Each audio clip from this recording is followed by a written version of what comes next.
Does the gastronomy of your area straddle both regions? And can you talk us through some of the most typical dishes that you would say pair well with your wines? You're correct, considering how close we are to the sea and our tradition. Our territories during the last 20 centuries they were equally divided between the Venetian influence and the Friuli influence. So you have some lots of seafood dishes which are coming from the Venetian influence. The most famous one is obviously what we call bacala, which is the salted stockfish. Which you create this very nice paste that you serve on crostinis, the typical cicchetti that you find a lot across the world. Fascinating people with stories to share, fabulous wines and the best local foods to accompany them, and beautiful places to discover and visit. All of this and more on Wine, Food and Travel with me, Marc Millon, on the Italian Wine Podcast. Join me for a new episode every Tuesday. Welcome to Wine, Food and Travel with me, Marc Millon, on Italian Wine Podcast. Today we travel to northeast Italy, to Veneto, and to the less well-known but historical wine area of Lison di Portogruaro, on the border with Friuli Venezia Giulia, to meet my guest, Domenico Veronese, of the wine estate of Villa Bogdano 1880. Ciao Domenico, thanks so much for being with us. How are you today, and is it a beautiful day in Lison? Oh, it's a very nice day. Good morning, and thanks for having me. Yeah, it's a very nice sunny day. A bit cold, but very nice crispy day. Okay. Well, Domenico, our listeners are located all around the world. So I really want to I want to understand better myself exactly where you are. I know you're on a very historic estate that is extremely interesting. Villa Bogdano is actually a Venetian palace, but the history goes back much further. Tell us a little bit about where you are. Yes, we are in a very small DOCG appellation called Lison, which is in the northeast of Italy. It is actually the only DOCG appellation of Italy which is cross-regional because we are exactly on the border between the regions Veneto and Friuli, and quite close both to the Alps and to the sea.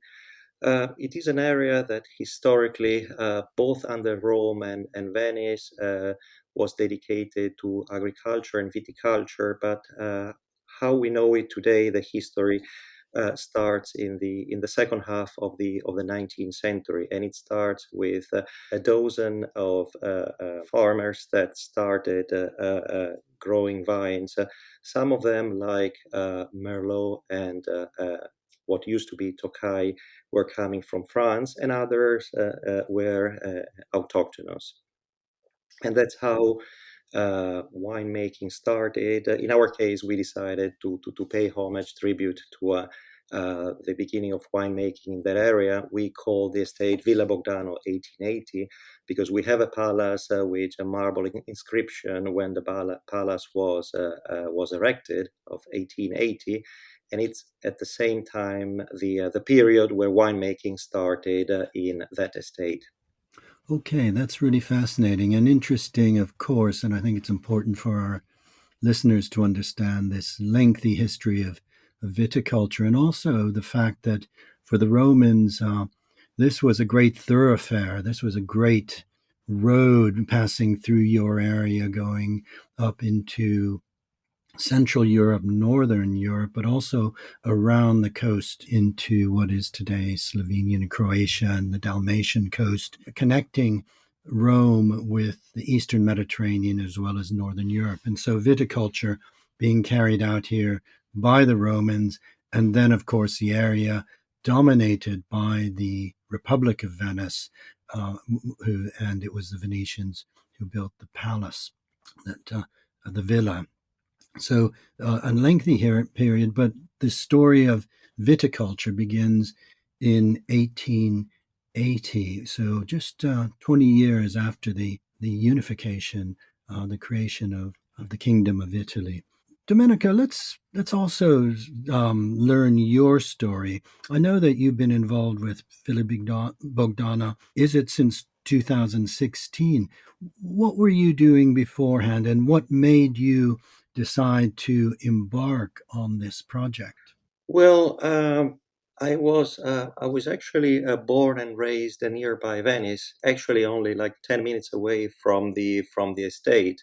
Then after studying in university, I started be traveling the world, and I ended up spending uh, a quarter of a century in London in the UK. But my family was originally from nearby Venice, and my brother-in-law, who is a winemaker and an enologist, was from there, and he kept working there. So uh, I always had a passion for wine, but only as a consumer. So with the interaction with my brother-in-law, at some stage, we were alerted that there was this estate that had been in the possession of a family from Lombardy for a very long time, for a variety of reasons, because they were involved in other businesses. They decided slowly to sell the estate. So my brother-in-law knew the estate very well. I was raised very close to that estate, and it was very peculiar. It was almost a challenge because we it was a completely different estate from other estates in the area. It had lots of autochthonous grape varieties. It was a protected conservation site, so there were lots of limitations. It had some very old vineyards, so it was quite a big challenge. But we were fascinated from the beginning, and we fell in love with it. And 3 months later, we shook hands with the previous owners. What year was that, Domenico? That was beginning of 2016. Okay. So that's a fascinating story that you've really gone full circle from where you were born and raised and traveled around the world, as you said, and settled in London, and then find yourself now actually just a few miles from where you were raised. What an interesting story, and what an interesting project to have this opportunity to do something so close to home. Oh, definitely, yes.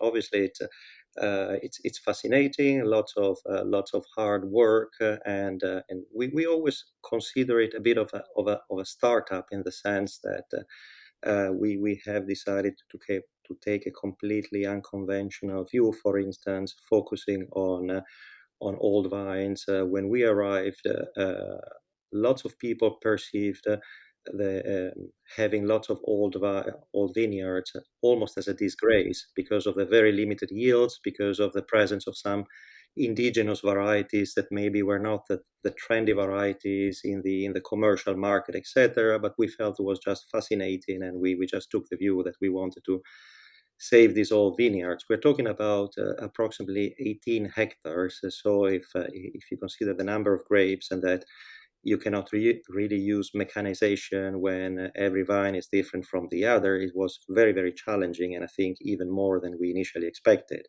But it's a part of the fun of it. These extraordinary collection of old vines. It's one of the largest collections of old vines in Italy. Is that correct? I think so. I mean, we had several experts coming over, and 4 years ago we decided to support this non-profit organization called the Old Vine Conference, because they were doing a lot to promote old support old vines, and promote wines produced from old vines.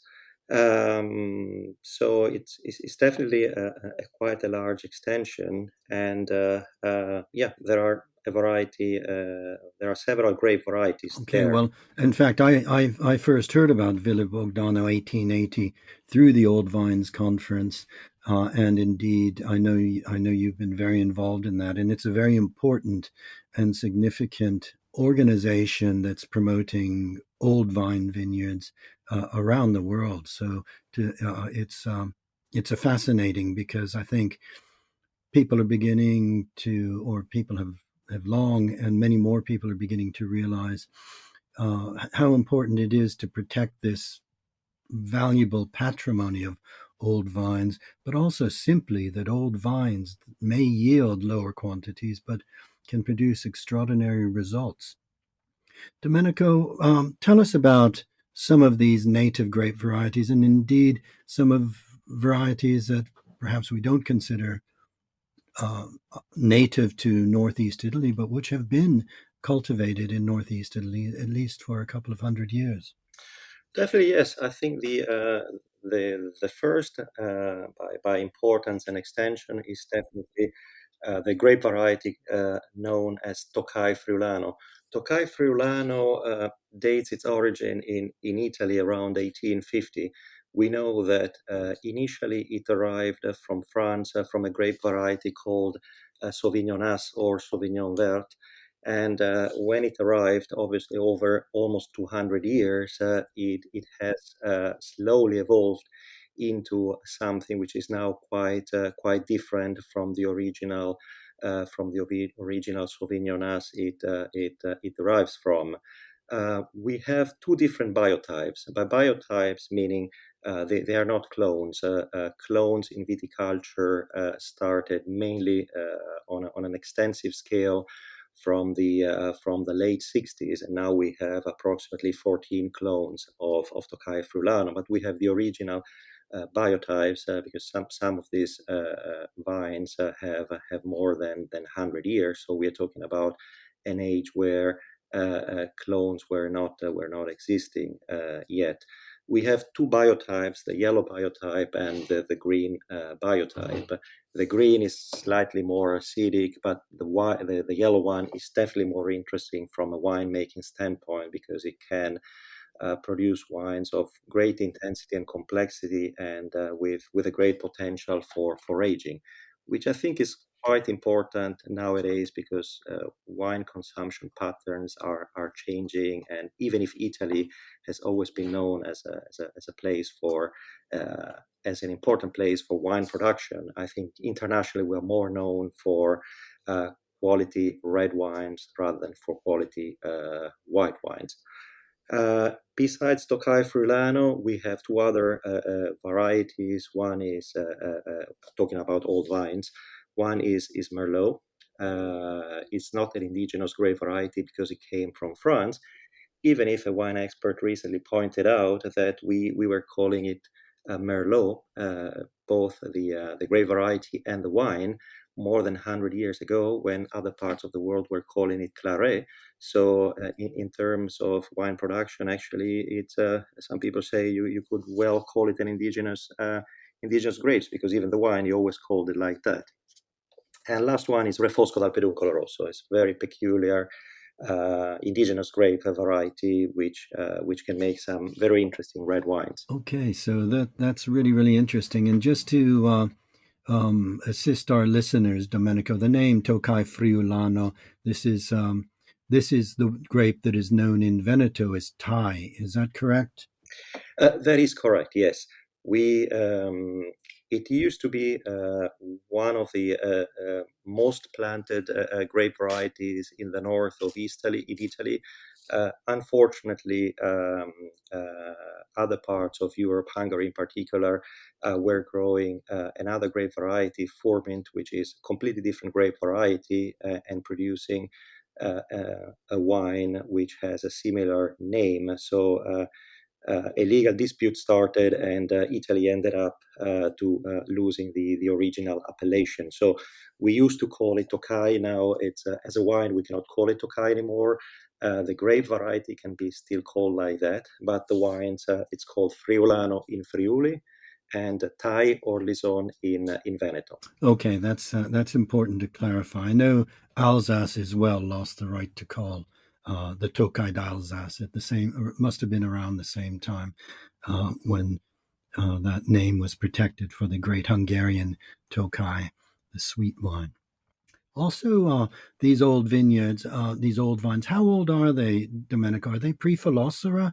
And I think you have some rare training methods as well. That is correct. So it's very difficult to date grapes because obviously you cannot just cut them and count the rings, which doesn't work with the vines. We know that the first vineyards were planted around 1880, but this is more or less when Phylloxera was devastating vineyards in the north of Italy. we have very high percentages of clay in the estate. We know that with percentages above 10%, you're 100% sure to contract phylloxera, and we have areas where clay reaches 53%. So there is no doubt in my mind that by 1880, whatever started was immediately wiped out.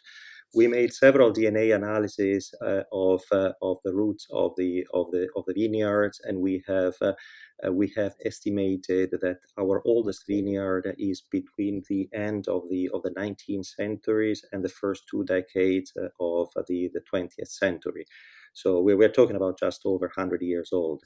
The training method is very peculiar. It's called Cassone Padovano, and it's basically the vineyard is planted in a V shape. Every couple of vines are planted with an angle of about 45 to 60 degrees, one pointing to the right and one pointing to the left. It's something very similar to what in other places of the world they call the lira, with the difference that we have two vines and not one. So this typical V shape is very well suited to grape varieties that have lots of vigor. So you allow them to have more canopy and more place in ratio to the overall size of the vine and of the root system. It was initially developed by Benedictine monks, and it had around the beginning of the 20th century, some people were still using it in some parts of northern Italy, and then it completely disappeared simply because it cannot be mechanized. It requires lots of hard manual work, so it's pretty much um, it's very hard to work. So people completely abandoned it. We still have like just over 100 vines still left, and we have just to pay a tribute to this important heritage. We have decided to recreate a vineyard not only with the same with vines that have the same genetic material of the mother vine, but we have used the same agronomic and viticulture principles that were used 150 years ago, like doing a convex shape field to allow water drainage, because obviously by then you did not have any artificial irrigation. Well, that's a fascinating story. This method that had been perfected by the Benedictine monks.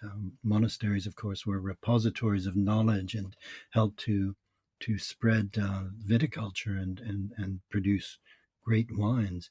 This ancient system is still being used, and indeed, you're following some of those precepts from the past to make wines for the future. So that is really fascinating. You're maintaining these low yield old vines, but also the old ways. As I guess it's this is something, a heritage you're protecting, and you wanting to use as regenerative and sustainable methods as you can. Is that the motive? I think it's a combination of both. I think on one side it's very important to know it's not only just for the sake of defending and supporting a tradition, but it's if people were doing things in a certain way, sometimes they had a reason to do so. And by preserving biotypes and biodiversity, is even maybe in a more selfish way, uh, you are preserving some biotypes that have very peculiar or organoleptic characteristics. So you're preserving them because they are different, and if you perceive that the quality is quite good, you just wanna have that peculiar biotype because it makes a very peculiar product. And then another thing which we have focused in the last few years is trying to understand how resilience is impacted by not only having old vines but just using the same genetic material instead of going to a nursery where millions of vines are produced, tens of millions, hundreds of millions of vines are produced every year. you are just taking your own genetic material and reproducing from the shoots and canes of your vines. You are reproducing new vineyards. Now, in the last few years, there's this part of science called epigenetics, which people talk a lot, and we would like to approach in a more scientific way, where instead of changing the sequence of the DNA of a plant, you are just allowing evolution to take its course, and the plant over decades and decades is developing a knowledge and an immune response, and it learns to cope both with climate, with heat, with a lack of precipitation, and with diseases. So we have seen that, unfortunately, not for all diseases, but for some diseases, the some biotypes are much more resistant than modern clones coming from nursery. One example is our Merlot, where no single vine is affected by gold flavescence, where new vineyards have extremely high percentage, even if you're talking about exactly same variety. So you cannot blame it on the brain variety. It is different. Okay, that's really interesting too, Domenico, because what you're saying is by preserving the old vines and by reproducing and keeping that genetic integrity of the old vines, you're actually able to better cope with the future, better cope with the challenges that climate change, in particular, has been bringing, the fungal diseases and the various other maladies that have been a great problem in recent years. Domenico, let's pour ourselves a glass or two of your wines and talk us through your Lison Classico and then perhaps the Rifosco and a few other wines. Let's learn about the wines themselves. Well, I think the Lison Classico is a white wine, and it is definitely has an interesting complexity, which makes it a nice wine to drink on its own, but even a very interesting wine suited for a gastronomic pairing. It's typically has a very nice bouquet with flowers like wild herbs, elderflower, but has a very nice balsamic note to it, sage, mint. And in our case, the Lison Classico we produce from the old vines has this interesting notes of citrus and apricot and peach. It has lots of freshness, which you don't always take for granted in this grape variety. I'm obviously quite biased here, but I think it's maybe one of the three or four white grape varieties in Italy that can produce some really premium, top premium wines, which are not only suited for gastronomy, but they have a great potential for aging as well. And as we're talking about, like, yeah, gastronomy, obviously it's a wine that is quite versatile from starters, from pasta or risotto, main courses, cold cuts, fish dishes, etc. Just to clarify, Domenico, that the Lison Classico, this is 100% Tocai Friulano, is that right? 100% Tocai Friulano, with the vast majority of our wines are single vineyard and single grape variety, so 100% in purity Tocai Friulano. Okay. And the Rofosco del Peduncolo Rosso, a wonderful name for a grape variety. Yeah, it's a very long and complicated name to remember, but it's a very interesting red wine. I think the some of the traits of this grape variety are the very interesting freshness, acidity, and at the same time important tannins. Important tannins means that it's a wine that can age quite well. It's a wine that can accompany very important main courses and even meat dishes. It is important, however, that the tannins, that when you harvest the grape, you do it when the berries are quite ripe, because the one of the typical notes of the Refosco is that the tannins can be quite green and bitter, and so if you harvest it at the wrong time, that bitterness being a fault of the product, and some people think it's a nice and a nice note, this bitterness, but I in my opinion is more a fault. A great Refosco should be nice and smooth and has this fantastic persistence. It's a very interesting wine. I've had some of those more rustic Refoscos that I think you're mentioning, but I guess the challenges of climate change in recent years means that the grape variety can reach high levels of sugar before it's phenolically ripe, and then you get those green tannins. Is that part of the challenge to allow that ripening to perhaps assist it in going more slowly during these hot seasons? Yeah, and it's clear. Some experts, lots of people are of the idea that we will keep moving further north in the production of wine because of climate change.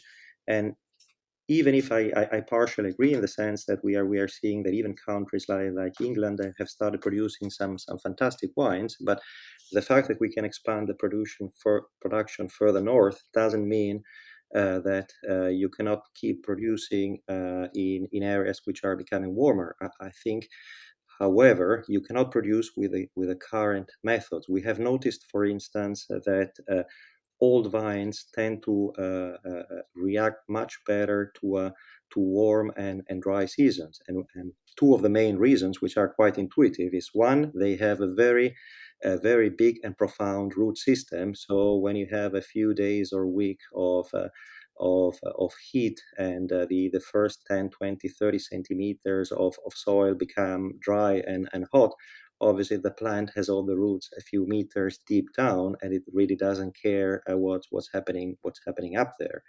And secondly, it has such a big trunk that where all the reserves are stored, so it can deal much better with periods of higher temperature and dryness. Okay, so the old vines are proving to be more resilient in these challenging times. Another reason to value them and celebrate wines made from them, not least because of the results. Domenica, what about your Chardonnay and your Merlot? These are grapes, again, as you say, which have been in the Northeast since perhaps the time of Napoleon when he passed through. They have taken root and are very much a part of wine growing in Northeast Italy and at Villa Bogdano. Oh, definitely yes. Like a very brief note on the soil. Our soil is of alluvial origin, so it's basically the washing down over centuries and thousands of years of the mountains towards the sea. So they have a high percentage of calcareous substance, calcium carbonate, and on top we have a very thick layer of clay. So it's quite a heavy soil that is well suited to a grape variety like a Chardonnay and Merlot. I think some of the traits of both the Chardonnay and the Merlot, which are partially a consequence of the soil we have and of the fact that we are trying to limit yields, is that we have a product typically with pretty peculiar intensity and flavors. And in the case of red wines of the Merlot, the tannins are extremely smooth and elegant. So they are wines of complexity with pretty lot of body and structure, and at the same time they are quite. I think they have this very nice balance of high acidity on one side and this nice smoothness, which is given both by the agronomic our agronomic practices and by the peculiar soil.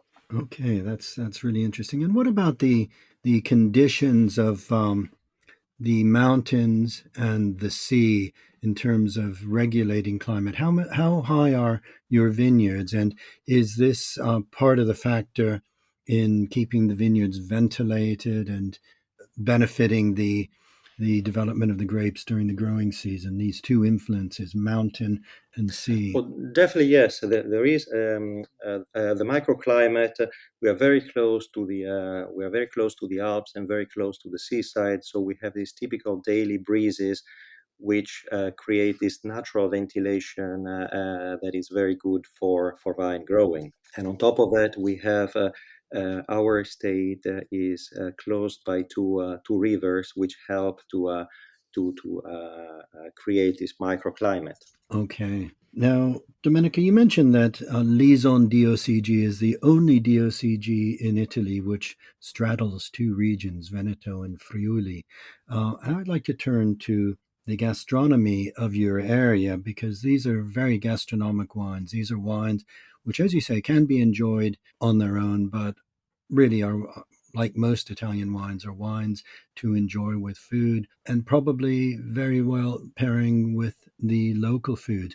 Does the gastronomy of your area straddle both regions? And can you talk us through some of the most typical dishes that you would say pair well with your wines? You're correct, considering how close we are to the sea and our tradition.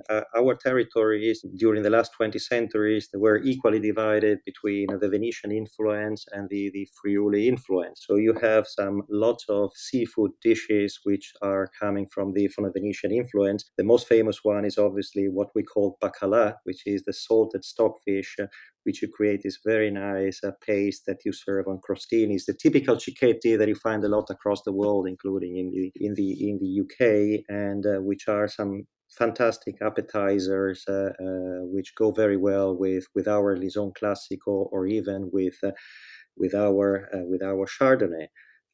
We have lots of dishes that are based on pasta or risotto, this rice main courses, which combine very well with, for instance, with clams or scampi, which is again from the Venetian tradition, and which are fantastic with all of our white wines. At the same time, we have the mainland, and here the influence from Friuli and partially from the mountains is more important. And we have dishes with vegetables or with mushrooms, like mushrooms risotto, again fantastic with white wines. Or some we have a big tradition of cold cuts in many different types. And here, if we are talking about pork or beef, we can move into red wines, and based on acidity and tannins, etc., you can either have a Refosco or a Merlot. Okay, so I'm thinking of Prosciutto di San Daniele, which is not far from you over the border in Friuli, perhaps the sweetest and most delicate of all cured hams. I would imagine that that would be ideal with a glass of your Lison Classico. Definitely, yes. I mean, San Daniele, Parma, they are fantastic with the Lison Classico. Okay. I think it's one of the pairings made in heaven. Yes, and then that bacala manticato, that bacala, that paste on crostini. What would be the wine to have with that? I think the again either the Lison Classico or the Chardonnay.